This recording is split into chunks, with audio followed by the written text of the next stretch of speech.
આજે હું તમારી સાથે શેર કરવાની છું સુરતની ખૂબ જ પ્રખ્યાત એવી ચપ્પલપુરીની રેસિપી. તમને થશે કે ચપ્પલપુરી એટલે શું? ચપ્પલપુરી એટલે રતાઉના ભજીયા. તમે એને રતાઉની પૂરી પણ કહી શકો અને સાથે બનાવીશું એક ચટપટી ચટણી કે જે કોઈ પણ ભજીયાનો સ્વાદ બમણો કરી દેશે. હલો ફ્રેન્ડ્સ, હું છું હેતલ. કિચન ક્રાફ્ટમાં તમારા બધાનું હાર્દિક સ્વાગત છે. તો ચલો આજની મજેદાર રેસીપી બનાવવાનું શરૂ કરીએ.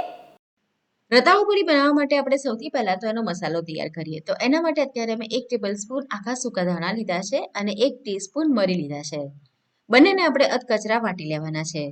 રતાઉ પૂરી તૈયાર કરવામાં આવે ને તો એની ઉપર આ મસાલો નાખવામાં આવે છે. મિક્સર જારમાં નહીં કરવાનું, આ રીતે હાથેથી જ એને અધકચરું વાટવાનું છે. પાવડર નથી બનાવવાનો. હું તમને બતાડું તો એનું ટેક્સચર તમે જોશો તો આ રીતનું અધકચરું રહેશે. એટલે તમે ખાઓ ને તો તમને આખા સૂકા ધાણા અને મરીનો જે ક્રંચ હોય એને ફીલ થવો જોઈએ. તો બસ આ રીતે રાખીશું. અને સાથે જોઈશે આપણે આદુ અને મરચાંની પેસ્ટ. તો અત્યારે મેં 4 નંગ લીલા મરચાં લીધા છે, નાનો ટુકડો આદુનો લીધો છે. બંનેને પાણી નાખ્યા વગર જ આપણે ફાઇન ગ્રાઇન્ડ કરી લેવાના છે. અને મરચાં જે મેં ઉપયોગમાં લીધા છે ને એ તીખા છે એટલે ક્વોન્ટિટી મેં થોડી ઓછી લીધી છે. અને સાથે આપણે લાલ મરચાંનો પણ ઉપયોગ કરવાના છે. હવે આપણે લઈશું ચાનો લોટ એટલે કે બેસન. તો અત્યારે મેં ઘરનો જે ચાનો લોટ હોય ને એ જ લીધો છે. તો 1 કપ ભરીને લીધો છે અને એને આપણે ચાળી લેવાનો છે. જ્યારે પણ તમે ચાના લોટમાંથી કોઈ પણ ફરસાણ બનાવતા હો ને તો હંમેશા એનો ઉપયોગ ચાળીને કરવો. એનાથી શું થશે કે એનું જે ટેક્સચર છે ને એકદમ સરસ સ્મૂથ થઈ જશે. અને એની અંદર આ રીતે ચાળશો ને એટલે હવા ભરાશે, એરિએશન થશે. એટલે ફરસાણ તમારું એકદમ ફરસું બનશે. હવે એની અંદર આપણે આપણા ભજીયા ક્રિસ્પી બને એના માટે 1/4 કપ આપણે એની અંદર ચોખાનો લોટ એડ કરીશું. ચોખાનો લોટ એડ કરવાથી આપણા જે ભજીયા છે એનું ઉપરનું લેયર એકદમ સરસ ક્રિસ્પી બનશે. તમારી પાસે આ ના હોય તો તમે 1/4 કપ એની અંદર સોજી પણ નાખી શકો. એટલે કે જે નાનો રવો હોય છે ને એ સોજી હોય આખી તો એને મિક્સર જારમાં ગ્રાઇન્ડ કરી લેવી એકવાર. હવે સ્વાદ મુજબ મીઠું નાખીશું. તો 1/2 ટીસ્પૂન મેં અત્યારે અહીંયા આગળ મીઠું નાખ્યું છે. મરચું એની અંદર આપણે નાખીશું 1 ટીસ્પૂન. 1/2 ટીસ્પૂન હિંગ નાખવાની છે અને 1 ટીસ્પૂન અજમો નાખીશું. અજમો અને હિંગ ડાયજેશન માટે છે. ચાનો લોટ નડે નહીં એના માટે આપણે ઉપયોગ કરીશું એનો.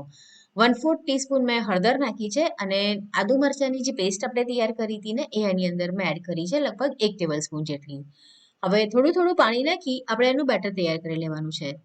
અને તમને જો આઈડિયા ના આવતો હોય ને તો તમે પહેલા પાણી નાખી એનું ખીરું તૈયાર કરી લો અને પછી એની અંદર બધા મસાલા એડ કરો. કારણ કે ચાનો લોટ ચાળીએ ને એટલે એનું વોલ્યુમ તમને વધારે દેખાય.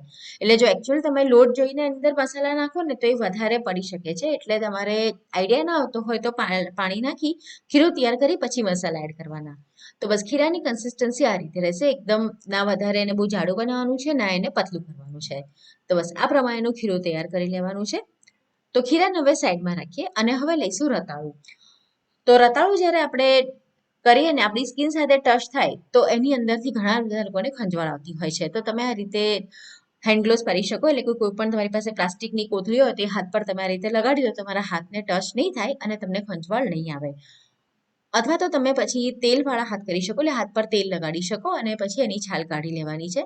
અને એની પર ઘણીવાર થોડું કાંટા જેવું પણ હોય છે. તો એકદમ સરસ રીતે છાલ કાઢી લેવાની અને પછી આપણે એની લાંબી સ્લાઈસ કરવાની છે. તો આ રીતે રતાઉને આડું રાખવાનું અને સ્લાઈસ કરવાની. હવે ક્યારેક એવું થાય કે તમે પ્રિકોશન લો તેમ છતાં તમારા હાથ પર ક્યાંક જો રતાઉનો ટચ થઈ જાય અને ખંજવાળ આવે ને તો એ સમય પર તમારે લીંબુ ઘસી દેવાનું હાથ ઉપર. તો તમારી ખંજવાળ તરત એનાથી મટી જશે. તો બસ આ પ્રમાણે આપણે રતાઉને આડું રાખવાનું છે અને એની લાંબી જેમ બને ને એટલી એની લાંબી આપણે સ્લાઈસ કરવાની છે. આપણે જેમ કેળાના ખડખડિયા બનાવીએ અને જે રીતે એની લાંબી સ્લાઈસ કરીએ છીએ ને બસ સેમ એ રીતે આપણે એની સ્લાઈસ કરવાની છે. અને સ્લાઈસ આપણે જાડી નથી રાખવાની અને બહુ વધારે પતલી પણ નથી કરવાની. જો બહુ જાડી હશે ને તો ચડવામાં સમય લાગશે અને પછી ભજીયામાં ચડશે નહીં તો કાચી રહેશે. તો બસ આ રીતની એની આપણે થિકનેસ રાખવાની છે. આપણે જે રીતે બટાકાની સ્લાઈસ કરીએ ને બસ એમ એવી જ, પણ ખાલી સાઈઝ એની મોટી રહેશે. હવે આપણું જે ખીરું હતું એની અંદર આપણે ચપટીક જેટલો ખાવાનો સોડા નાખીશું અને લીંબુ નાખીને એને એક્ટિવેટ કરી લઈશું અને મિક્સ કરી લેવાનું છે. બરાબર મિક્સ થઈ જાય પછી એની અંદર આપણે થોડું ગરમ તેલ પણ એડ કરીશું, જેના કારણે આપણું જે ઉપરનું પડ છે ને એ સરસ ક્રિસ્પી બનશે.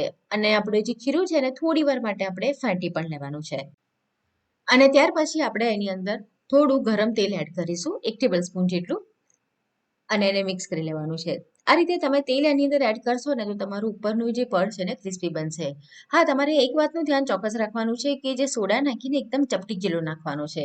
જો થોડો પણ વધારે થશે ને તો એની અંદર તેલ એબ્ઝોર્બ થશે ભજીયામાં. હવે આપણે રતાઓની સ્લાઇસ લેવાની અને એને ખીરાની અંદર સરસ રીતે આપણે કોટ કરી લેવાની છે. આ રીતે થઈ જાય પછી વધારાનું એક્સ્ટ્રા ખીરું નીચે પાડી દેવાનું અને ઉપર આપણે જે મસાલો તૈયાર કર્યો હતો ને એ આ રીતે લગાડવાનો છે. તમે બંને સાઈડ પણ લગાડી શકો, મેં એક સાઈડ લગાડ્યો છે. અને ગરમ તેલની અંદર બસ આ રીતે આપણે એને તળવા મૂકી દેવાનું છે. હવે તમને એમ થશે કે સુરતમાં ચપ્પલપુરીના નામથી કેમ ઓળખાય છે? તો તમે જોયું હોય ને તો નાના બાળકોની જે ચપ્પલ હોય ને એ આ સાઈઝની હોય.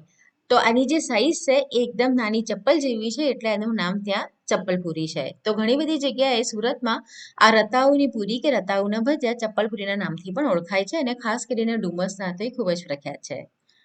તો બસ હવે ભજીયાને આપણે તળી લેવાના છે અને લગભગ 3 થી 4 મિનિટમાં એકદમ સરસ રીતે તળાઈ જશે.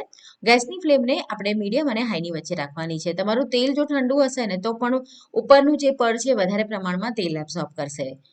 તો 3 થી 4 મિનિટમાં જ આપણા ભજીયા એટલે કે રતાઓની પૂરી તળાઈને તૈયાર થઈ ગઈ છે. તો આપણે એને કાઢી દઈએ અને કાઢ્યા પછી તમારે એને જે કિચન નેપકિન હોય છે એની પર મૂકી દેવાનું એટલે વધારાનું જે પણ તેલ હોય ને બધું જ એની અંદર સરસ રીતે એબ્ઝોર્બ થઈ શકે. તો બસ આ પ્રમાણે તૈયાર થઈ જાય પછી ચટણી બનાવવા માટે આપણે શું કરીશું, આપણું જે ખીરું બચ્યું છે ને એની અંદરથી આ રીતે આપણે ડબકા જે તૈયાર કરીએ ને બસ એ રીતે તૈયાર કરવાના છે. જ્યારે પણ આપણે કોઈ ભજીયા બનાવીએ ને તો થોડું ખીરું તો આ રીતે વધતું જ હોય.